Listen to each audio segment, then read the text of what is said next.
إن الحمد لله نستعينه ونستغفره ونعوذ به من شرور أنفسنا ومن سيئات أعمالنا. من يهده الله فلا مضل له ومن يضلل فلا هادي له. أشهد أن لا إله إلا الله وحده لا شريك له وأشهد أن محمدا عبده ورسوله الكريم. اللهم صل وسلم على نبينا المصطفى محمد وعلى آله وأصحابه أجمعين. أما بعد، رب اشرح لي صدري ويسر لي أمري واحلل عقدة من لساني يفقهوا قولي. Segala puji bagi Allah, kemudian salawat dan salam kepada Rasulullah, pada keluarga dan seluruh sahabat-sahabatnya yang Allah muliakan, insyaAllah. Bapak-bapak, ibu-ibu, jamaah salat subuh yang berhadir karena Allah, mudah-mudahan Allah balas dengan pahala yang berlimpah, insyaAllah. Kita akan lanjutkan pembahasan tentang tanda-tanda kiamat, dan kita masih membahas tanda-tanda kiamat kecil yang terjadi dari semenjak zaman kenabian dan sampai para sahabat Khulafa Rasyidin. Di pertemuan yang lalu, berdasarkan hadis Nabi SAW, bahawa tidak akan terjadi kiamat sampai dua partai besar atau dua kelompok besar dari umatku akan bertikai, dan yang dimaksud yaitu terjadinya perang Siffin di antara kubu Ali bin Abi Thalib dengan kubunya Muawiyah bin Abi Sufyan,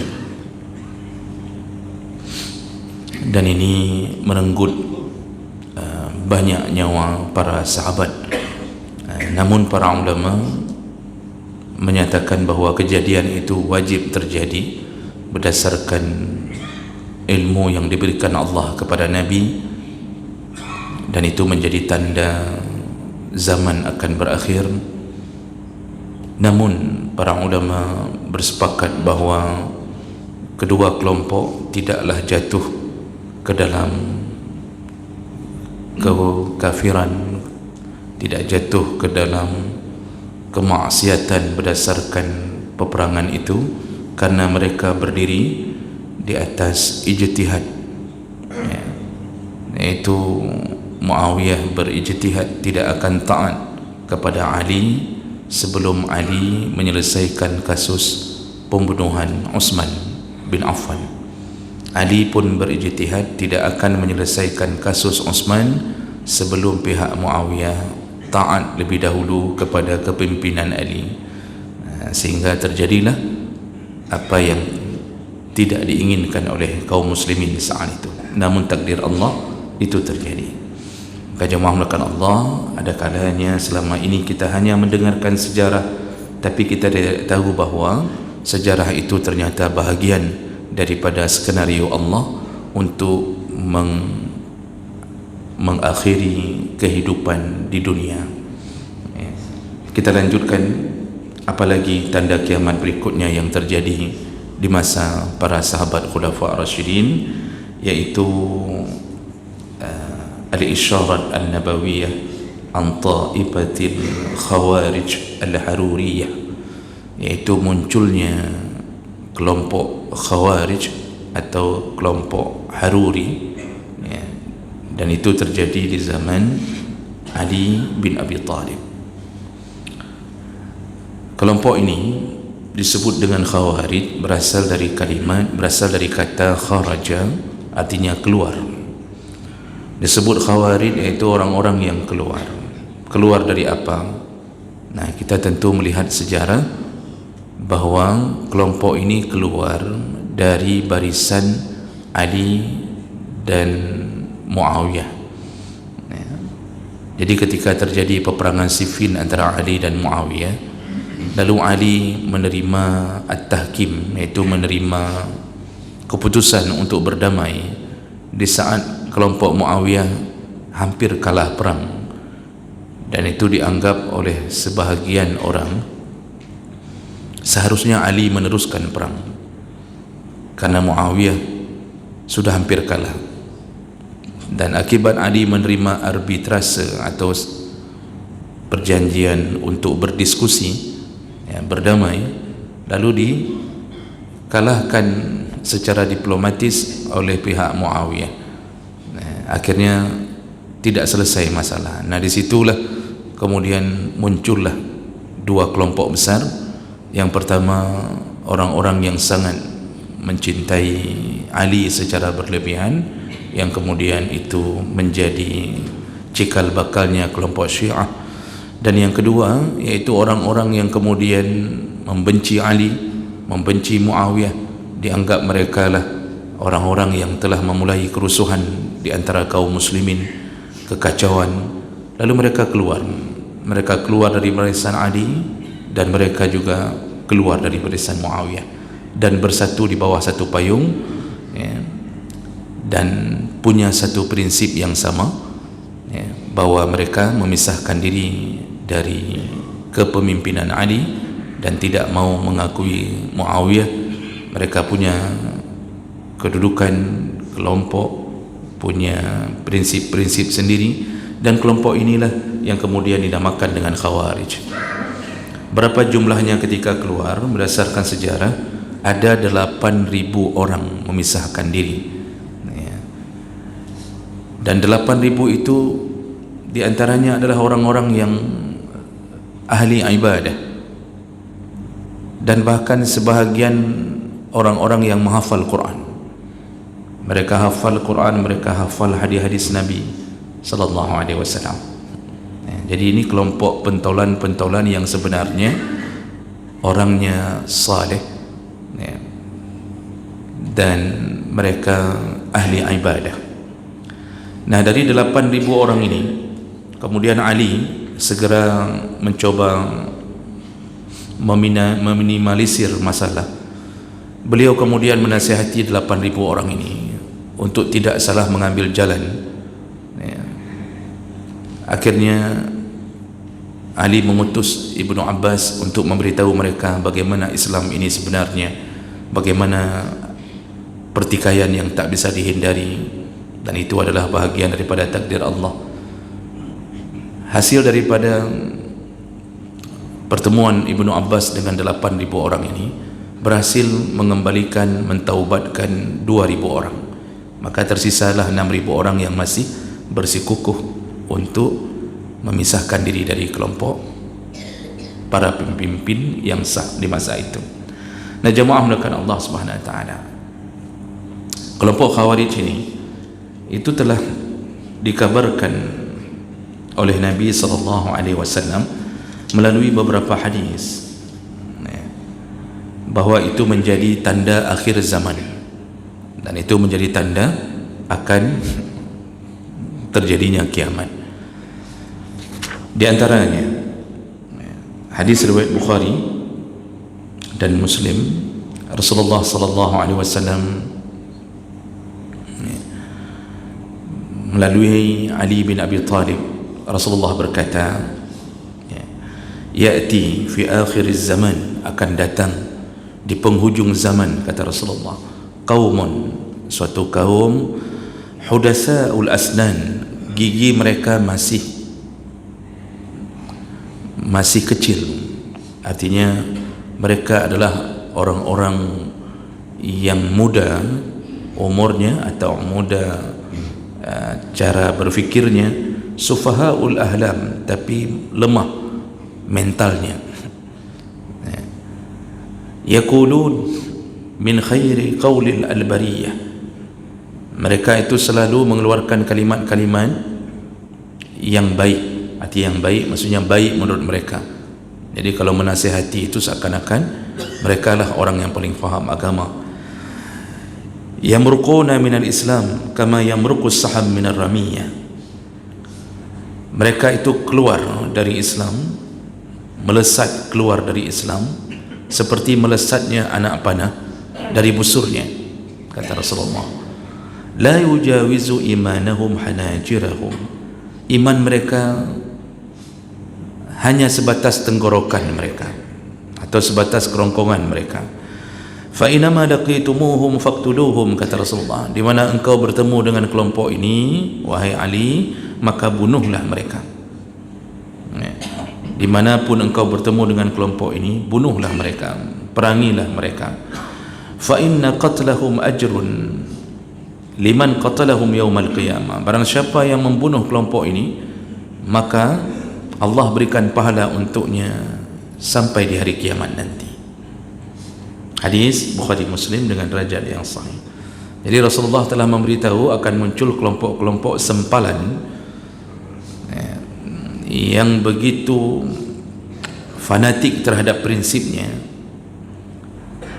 dan mereka sangat ortodok cara berfikirnya, dan itu akan menjadi prinsip-prinsip dalam kelompok Khawarij nantinya. Dalam hadis yang lain dari Abu Zar radhiyallahu anhu, qala Rasulullah sallallahu alaihi wasallam, Rasulullah berkata, sayakunu ba'di min ummati, akan datang kelompok dari umatku. Jadi Rasulullah memberi isyarat, ini bukan orang lain, ini juga bahagian dari umat Muhammad sallallahu alaihi wasallam. Bagaimana mereka? Yaitu qaumun yaqra'u al-Quran, orang-orang yang suka membaca Al-Quran, bahkan menguasainya, artinya menghafalnya. La yujawizu halaqimahum, yang Quran itu tidak melewati batas tenggorokan mereka, maksudnya cuma bisa dibaca, dihafal dengan lisan, lidah mereka bergerak, tetapi Quran itu tidak masuk melewati tenggorokan, artinya Quran itu tidak sampai ke hati mereka. Yakhrujuna minad din kama yakhrujuna as-saham minar ramiyah, mereka keluar dari agama ini sebagaimana keluarnya busur, anak panah dari busurnya. Summa la ya'uduna fihi, dan mereka tak pernah kembali untuk taubat dalam agama ini. Hum syarrul khalqi wal khaliqah, merekalah sebaik-baiknya, merekalah seburuk-buruknya makhluk, seburuk-buruknya akhlak dari makhluk Allah yang ada di muka bumi ini. Ini hadis riwayat Muslim dengan derajat yang sahih. Nah, jadi ini ada beberapa hadis lain yang tidak kita bacakan. Nah, Bapak Ibu yang Allah muliakan, kelompok ini tentu mengikuti daripada keinginan Allah, dia akan muncul. Cuma bukan bermakna Allah menzalimi sehingga memunculkan kelompok ini dengan keadaan tidak ada timbang rasa dari Allah. Jadi seakan-akan kalian harus muncul, kalian harus menjadi penduduk neraka. Bukan begitu cara Allah Subhanahu wa taala menghukumi sebuah keadaan. Allah berikan pikiran, Allah berikan akal, Allah berikan agama untuk diajak berfikir, lalu dikombinasikanlah antara akal dan agama, agama sebagai payungnya dan akal untuk berjalan, dan itu adalah hak setiap hamba. Jadi Allah hendak menzalimi harus ada di antara kalian yang masuk neraka dengan menjadi kelompok Khawarij. Tidak begitu, mereka keluar dari itu dengan pikirannya sendiri, dengan keinginannya sendiri, namun semua itu terjadi dengan ilmu Allah Subhanahu wa taala. Jadi dari awal cerita penciptaan 50.000 tahun sebelum dicipta langit dan bumi, semua skenario kehidupan itu telah tertulis dalam Lauhul Mahfuz, dan Allah tidak zalim. Nah, cuma melakukan Allah cikal bakal pikiran seperti Khawarij, yaitu kelompok yang sangat fanatik terhadap prinsipnya sehingga kadang-kadang cenderung menyalah-nyalahkan semua pandangan orang. Ini pikiran seperti ini itu dari semenjak hidupnya Nabi sallallahu alaihi wasallam telah ditemukan melalui hadis Nabi sallallahu alaihi wasallam dari Abu Sa'id Al-Khudri, bainama nahnu 'inda Rasulillah sallallahu alaihi wasallam qisman, ketika kami sedang bersama Rasulullah sedang membagi harta rampasan perang, itu harta yang disebut dengan fai. Jadi kalau ghanimah itu harta rampasan perang setelah memenangkan peperangan. Kalau fai, musuh-musuhnya itu meninggalkan pertempuran, jadi tidak sempat terjadi pertempuran, maka Rasulullah sedang membagi itu dengan para sahabatnya. Lalu tiba-tiba atahu Zulkhuwaisirah, datanglah seseorang yang disebut dengan gelar Zulkhuwaisirah, wa huwa rajulun min Bani Tamim, dan dia adalah seorang laki-laki dari Bani Tamim. Faqal, lalu dia berkata, ya Rasulullah, i'adil. Ya Rasulullah, kata dia, cubalah engkau berlaku adil, berlaku adillah, katanya. Faqal, Rasulullah kemudian berkata kepadanya, wailak, man ya'dil iza lam a'dil, qad khibta wa khasirta in lam akun a'dil. Kata Rasulullah, celakalah engkau kalau seandainya aku seorang Nabi tidak bisa berlaku adil, maka siapa lagi yang bisa lebih adil daripada aku? Sungguh engkau akan merugi, engkau akan celaka kalau seandainya aku tak bisa berlaku adil. Maksud Rasulullah, kenapa engkau menuduhku tidak adil? Aku seorang Nabi. Jadi Nabi ingin mengatakan bahawa semua kegiatan yang beliau lakukan, apapun itu berdasarkan petunjuk Allah Subhanahu Wa Taala. Jadi Nabi itu tak mungkin jatuh ke dalam kesalahan, dan kalaupun salah belum terperangkap dalam kesalahan itu, Allah telah menegurnya. Makanya Nabi marah ketika dituduh tidak adil. Mungkin kalimat itu cocok sesama kita, yang kita mungkin bukanlah orang yang dijaga Allah, bukan maksum, tapi Nabi maksum, dipelihara oleh Allah. Maka dengan menuduh Nabi tidak adil sama seperti menuduh Allah tidak adil. Makanya Nabi mengatakan, celakalah engkau. Lalu Umar ketika mendengarkan ada tuduhan kepada Nabi begitu, faqala Umar, ya Rasulullah, i'zanli fihi fa'adrib unuqahu. Ya Rasulullah, izinkan aku biar ku tebas saja batang lehernya. Jadi Umar ini modelnya model tebas saja. Makanya ketika ada orang yang menenteng para urusan apapun itu ada sifat-sifat Umar. Cuma bedanya Umar dulu berlandaskan agama, dia benci ke orang kerana agama, ingin menebas kepala orang yang menghina agama.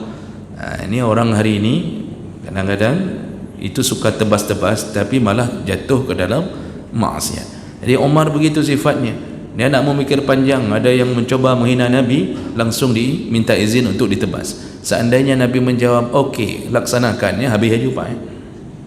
Cukup ramai orang yang harus ditebas. Namun Rasulullah mengatakan, da'ahu, biarkan dia wahai Umar, fa inna lahu ashaban yahkiru ahadukum salatahu ma'a salatihim. Lalu Nabi mulai mengatakan, ini cikal bakal akan muncul orang-orang seperti ini. Kata Rasulullah, biarkan dia, karena nanti dia akan punya sahabat-sahabat yang kemudian yahkiru ahadakum salatahu ma'a salatihim. Mereka nanti, kelompok ini nanti, kata Rasulullah, itu mereka akan meremehkan salat kalian. Artinya mereka mengira salat mereka lebih benar daripada salat kalian. Wasiyamahu ma'asiyamihim. Ini orang-orang yang model begini, nanti mereka juga akan meremehkan puasa kalian. Jadi dia merasa puasanya lebih hebat daripada puasa kalian. Lalu kemudian yaqra'una al-Quran la yujawizu taraqimahum yamruqun minad din kama yamruqus saham minar ramiyah. Kembali Nabi mengucapkan, ni orang ini, kelompok ini nanti mereka hanya membaca Quran tapi tidak melewati tenggorokan mereka. Mereka keluar dari agama bagaikan keluar anak panah dari busurnya. Jadi kembali Nabi terus mengulang itu. Lalu kemudian Rasulullah sallallahu alaihi wasallam mengatakan di ujung hadis, seandainya nanti terjadi pertumpahan darah ketika membasmi mereka, maka ayatuhum rajulun aswad ihda adudai min sadil mar'ah atau mislil bid'ah tadardar wa yakhrujuna ala hainin furqa'ah minan nas. Kata Rasulullah, nanti kelompok ini itu akan diperangi, ditumpas, namun pemimpin mereka itu adalah seorang laki-laki yang bertubuh pendek, bertubuh pendek kata Nabi, hitam kulitnya. Ini bapak jangan merasa dulu, jangan pula jadi merasa bahawa kok saya pula kena. Ini belum, ini masa Nabi ni cerita ni, masa Nabi, dan Nabi memberitahukan kelompok ini nanti dipimpin oleh seseorang yang bertubuh pendek, hitam kulitnya, lalu dia punya daging yang lebih di pundaknya, dan yang daging itu lembek, jadi ada daging lebih di pundaknya, kata Rasulullah. Jadi Rasulullah ketika mengatakan itu belum tahu arti belum tahu secara kemanusiaannya, beliau belum pernah lihat orang ini, beliau hanya memberitahu apa yang didapat dari Allah Subhanahu wa taala. Dan tentu kenabian menunjukkan bahawa tidak ada keraguan pada Allah. Lalu langsung Nabi mengatakan, nanti lihatlah kelompok ini, waktu kalian memeranginya, dia akan tertumpas, namun pemimpinnya carilah di antara mereka orang-orang dengan ciri seperti ini. Lalu kemudian qala Abu Sa'id, fa ashhadu inni sami'tu hadzal hadis min Rasulillah wa ashhadu Ali bin Abi Thalib qatalahum. Abu Sa'id yang merawikan hadis mengatakan, aku bersaksi demi Allah, aku telah mendengarkan hadis ini dari Rasulullah, dan Ali pun telah mendengarkan ini dari Rasulullah. Lalu kemudian di masa Ali, qatalahum, kelompok ini akan diperangi, wa ana ma'ahu. Jadi Sa'id Al-Khudri kemudian melanjutkan cerita, ketika kelompok ini diperangi, aku masih hidup. Maksudnya beliau mengeluarkan hadis ini, memberitahu hadis ini ketika setelah terjadi penumpasan. Jadi ketika sudah diperangi, lalu aku bersama Ali, wa ana ma'ahu, aku bersama Ali. Fa amara bizalika ar-rajul faltamis fa utiya bi hatta nadartu ilaihi min na'tin nabi allazi na'atuhu. Kami mencari orang itu. Jadi setelah ditumpas, mencari orang tersebut, iaitu maksudnya adalah mayatnya, dan kutemukan ternyata persis ciri-cirinya seperti apa yang dikabarkan oleh Nabi sallallahu alaihi wasallam. Nah, ini dikuatkan dengan hadis yang lain, Pak, yang tak mungkin kita bacakan di subuh hari ini, panjang sekali hadisnya. Singkatnya, penumpasan terhadap Khawarij setelah mereka melampiaskan semua nafsu dan keinginan mereka zaman itu. Jadi mereka ini punya prinsip-prinsip yang berbahaya. Mereka keluar dan sesat dari Islam. Di antaranya Ibnu Hajar Al-Asqalani mengambil beberapa poin. Mereka berani, kelompok ini setelah keluar dari barisan Ali dan Muawiyah, mereka berani membuat hukum bahawa yang berzina setelah menikah tidak wajib untuk dirajam. Jadi tidak ada lagi hukuman rajam itu. Kemudian mereka mengatakan bahawa halal darah bagi mereka yang tidak mau melakukan amar ma'ruf nahi mungkar. Lalu mereka mengatakan bahawa kafirlah orang-orang yang berdosa besar. Padahal dalam Islam itu, pendosa besar selama dia masih mengakui Allah dan Nabi sebagai Tuhan, itu tidak disebut kafir, tapi disebut fasik. Tapi yang disebut kafir yang keluar dari agama. Maka hati-hatilah kita kalau kita punya prinsip suka mengkafir-kafirkan orang hanya gara-gara urusan khilafiyah. Kita tuduh orang Khawarij, kita pun punya sifat Khawarij. Asal tak cocok dengan pikiran kita, langsung kafir.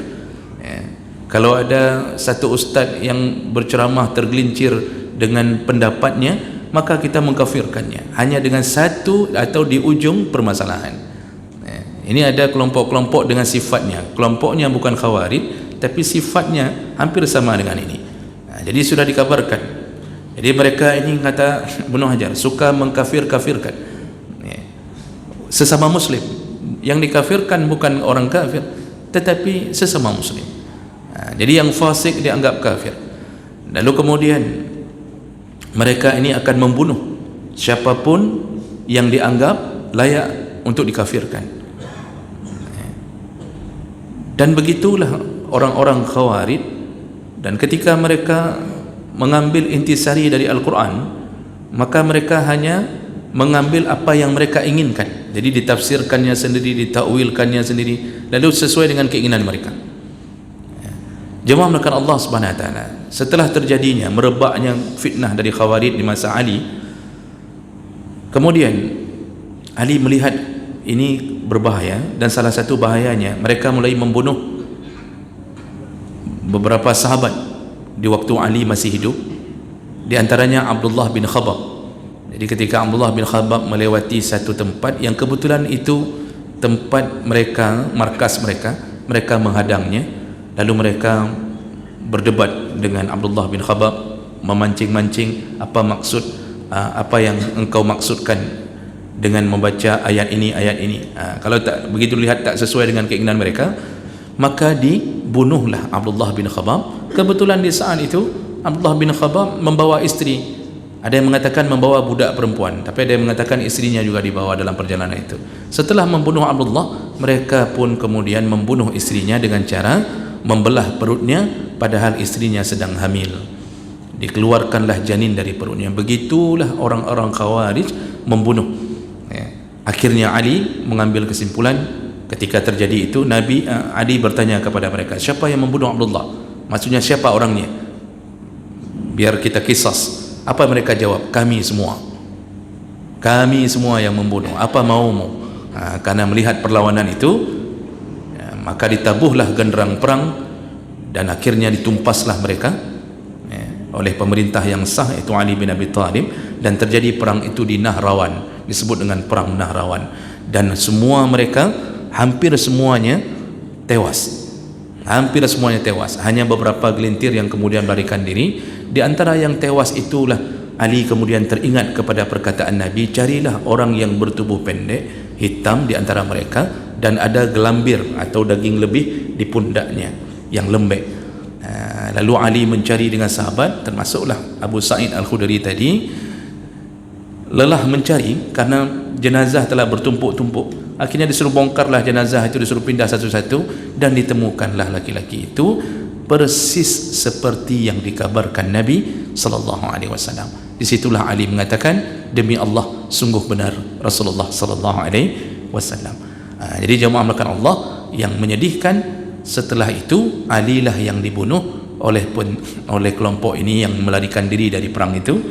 Mereka merencanakan makar besar, membunuh semua pemimpin Islam di saat itu. Mereka merencanakan membunuh Muawiyah, merencanakan membunuh Ali bin Abi Thalib, merencanakan membunuh Amr bin As, merencanakan membunuh Abu Musa Al-Ash'ari.